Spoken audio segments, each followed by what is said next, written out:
So Rosa, do you salute that the movie Alita is such kick-ass? It has such a kick-ass female hero. Yeah, I love that. I love that you called her a hero because that's what she is. All of her extraordinary abilities come from her. They come from her developing them. They come from her story. She isn't just born a superhero. So I like that you called her a hero. Do you feel like with this role you're empowering young girls, women, and especially thinking about the, like having a diversity or an ethnic background? Because, I myself am Spanish, and I was really proud to see that you're doing this kick-ass leading role. Yes, good. I carry that wherever I go. I'm always on the team. No matter what I do. There are some days where I feel like I'm not doing enough. I'm not pushing the movement forward enough. I feel like I could be doing so much more, and I feel stifled by the fact that I don't know exactly what to do.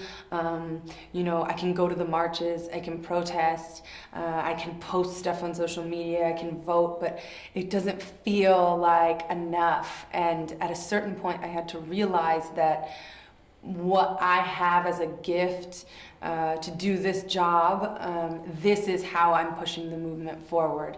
And I had to be okay with that being enough. And now seeing the movie and hearing people like you say, I felt proud to see our team represented.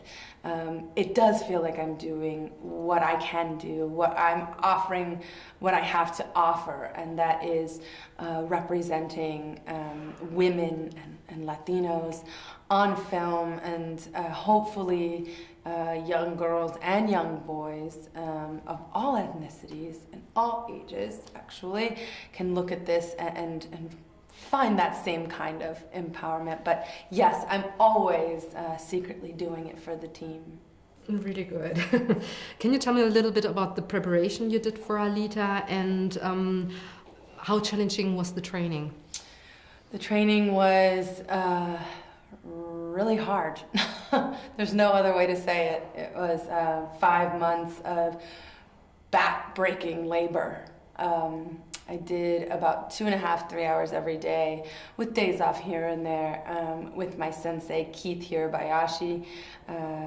We were trying to achieve something that it was more like an amalgamation of many different martial art forms to achieve the Panzerkunst fighting style. Panzerkunst is a zero-gravity fighting style, so obviously we weren't going to achieve that, but we needed to bring elements from a lot of different martial art forms to get something close to what was in the manga.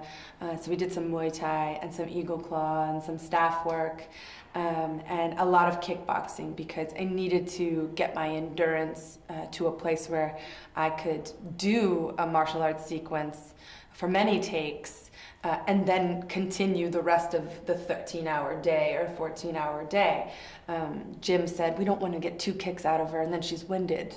So I really went hard in the paint when it comes to the training.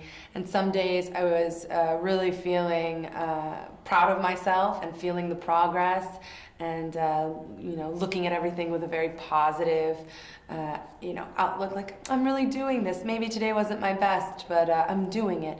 And then other days I would cry and pound the mat and cuss at myself because I was not excelling at the rate I wanted to excel at. I didn't want to just look good. I wanted to be good. I wanted to be great. I wanted to be able to do more stunts than they previously thought I'd be able to do. And so I muscled my way into a lot of those stunts. When you saw the movie, did you recognize through the CGI the physicality you put into that role? Absolutely. Again, I was really surprised at how much made it into the film.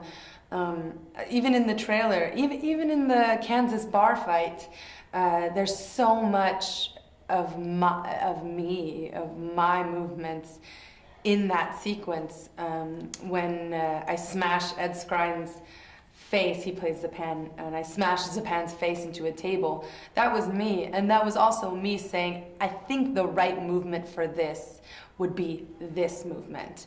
I would have never been able to offer that kind of knowledge had I not done all of those days of training. I would just be standing there with egg on my face like, I don't know. But because I had learned so much and I had been practicing repetitively, I knew exactly what would be the right kind of move for that moment. And that was where I grab his neck and slam it into the table. Also the fan kick. That was me saying, I think for the button, it could be very funny if, you know, Ito comes in and he says, everybody stop. And then I just give one more like secret kick to the face. I think, you know, having all of that training just in me, I was able to bring it out and use it on the set as if I had been training for, you know, quite a long time. Now, that being said, there are some things that, you know, you simply can't do. It would be foolish of me to think I could do some of the things my stunt woman does. I mean, she's been training since she was a young girl, so her name is Mickey Facinello, and basically I take it this far, Mickey takes it this far, and then the CGI takes it this far. So it was a group effort, but the training was quite challenging. My favorite line was, I don't stand by in the presence of evil. What does that line mean to you? That line means, you know, being able to stand up for what's right